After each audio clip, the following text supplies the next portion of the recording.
Hey, this is Obelix speaking, doing a One Piece chapter review, chapter 1008.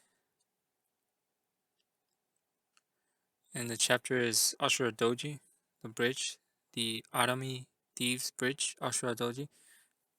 And we see there's a fan request page, and I guess it's Robin, and Robin's giving wings to a horse to make it fulfill its dream, turn into a Pegasus, I guess. Pretty nice request, but not a lot of skin on Robin, but whatever. And we see the same birds that Kanjiro draws. Maybe there's foreshadowing to the chapter, but we'll see where this goes. And we start off surprisingly right where we left off. And I guess this is good because this was really hot topic debate. A lot of people stated that this might ruin the story. And in a way, I really wanted him to be alive, but then again, no, it kind of does ruin the story. It would be the equivalent of, say, Roger all of a sudden shows up and he's alive.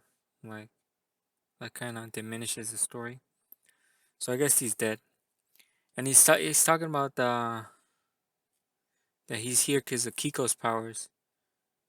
But then I guess Raizo here is stating Ashura and Raizo seem to be stating the fact that Kiko told them, Toki told them that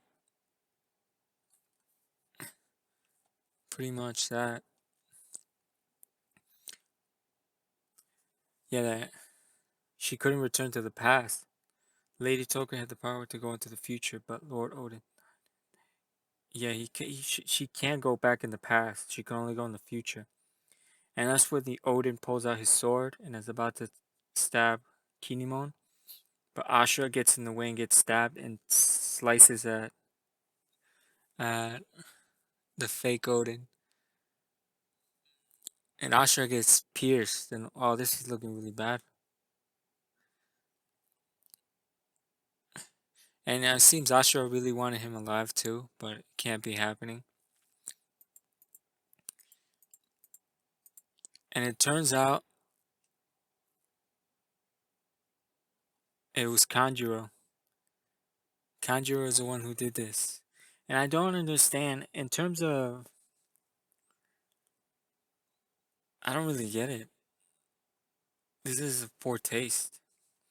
Because how come he just didn't disguise himself as Toki or something and just strapped himself with bombs and like get in the center of them and take them all out? Instead, he does this.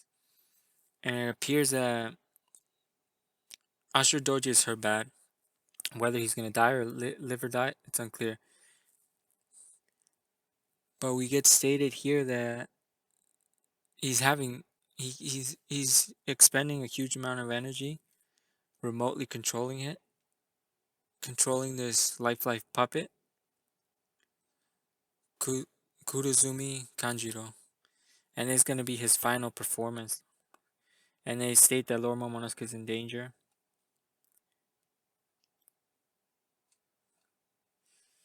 And Kiko actually feels kind of sorry because her blade was, she didn't cut him properly. And we see here he picks up the bombs and lights them. But Astor notices and decides to pretty much sacrifice. He pulled a Pedro here. Is he dead? We see his face in the explosion. And they blow up. And it looks like a pretty big explosion too. I'm pondering if he's dead. If this is a tragedy, I'm not feeling any sad feelings. But let's keep going. Like, it's still good. I'm glad that this got resolved. That way,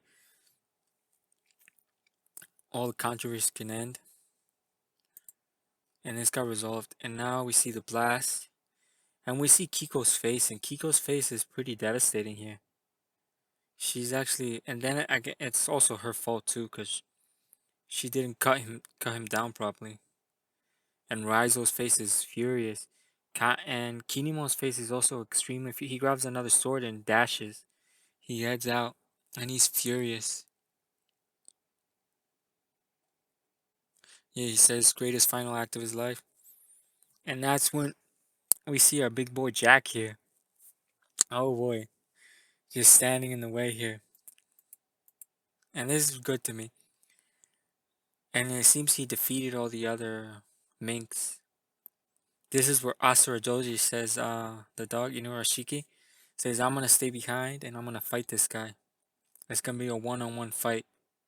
And they both seem to acknowledge themselves. Jack and Ashura Doji acknowledge each other.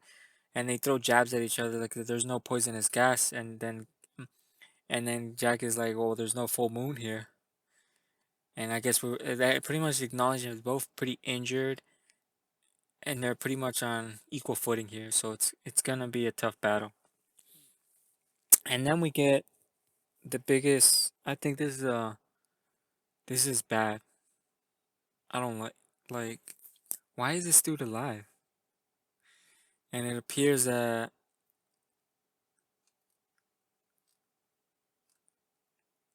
Orochi is alive. And this guy is setting fire to the castle. And we got this stupid grin. Oh my god. I hate this dude. I'm sorry about that. He has to die. Someone has to kill him. I don't want no. I'm hoping there's no redemption for him. And he just gets killed. Period. And like, what is this gonna do to Kaido? He's burning down the castle. Like, how are you gonna get away yourself? How is this? As far as I know, he can't fly. So he's trapped in there with them. Like, Jesus Christ. And we see Fukurokuji shooting another one of the minions here, but it's whatever. And then also we get to the Momonosuke part and Yamato. And it appears Momonosuke has more control over his dragon fruit apparently. And Momonosuke seems to be, well, he wishes he could transform big like Kaido. And then Yamato hints to something. I don't know how would this happen, but Yamato pretty much says that if he could control his power, this would be useful. Or if her powers, it really startled me. I wonder if powers work like my father's. So she's stating if her powers work like her father's, Momonosuke can be a very like he could be a use, and that's kind of true. But then again, he's a kid, so if we're applying the same logic as devil fruits, it takes a lot of time to master devil fruits, just like Luffy and everybody else. The only exception is when you're a grown man, I think, and Momonosuke is not. And then Yamato expresses she wishes like she could be fighting against Kaido with Luffy. And this is where something really big happens. Luffy is greatly weakened, but somehow is still fine. So Momonosuke, and then Shinobu's like, wait, how do you know this? How do you know this? And Momonosuke's like, huh? Now there's two possibilities here. Momonosuke can hear the voice of all things, or somehow is able to actually see this. So I'm not theorizing here like a link or like with Kaido or whatever. I don't think that's possible because it's a fake. You have to remember. There should be some clear differences between a real devil fruit and a fake devil fruit. They can't be that broken. And we see that Luffy appears to have recovered. And it's kind of funny here because they're still fighting and there's all this chaos. And it doesn't feel like the attacks are doing anything. So they keep attacking. And we see Zoro actually injured. So he's taking hits. And Kid with a new harpoon and a new harpoon type. And Law in the distance here.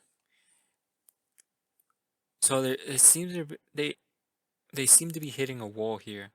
They're attacking and attacking, but they don't seem to be doing any damage. Like how we're supposed to beat them. And Luffy says they are working. There is no way all of those hits could have no effect. So pretty much Luffy's stating that those hits are actually affecting them, and I kind of doubt it. It's starting to doubt because Oda's clearly showing us that these guys are injured. We see blood, bruises everywhere on them. And then Luffy, this is pretty funny. Luffy jumps like to initiate the attack again, and he gets immediately like instant blasted back. And Zoro's like, think before you leap. Like he gets instant knocked out. Like he couldn't even approach him. And then I guess Killer's saying, I'm amazed you can still think of them as the same species.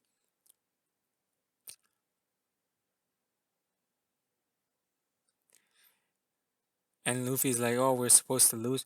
So I guess Luffy, in a way, is also feeling the frustration because he says, what? So we're up here just expecting us to lose?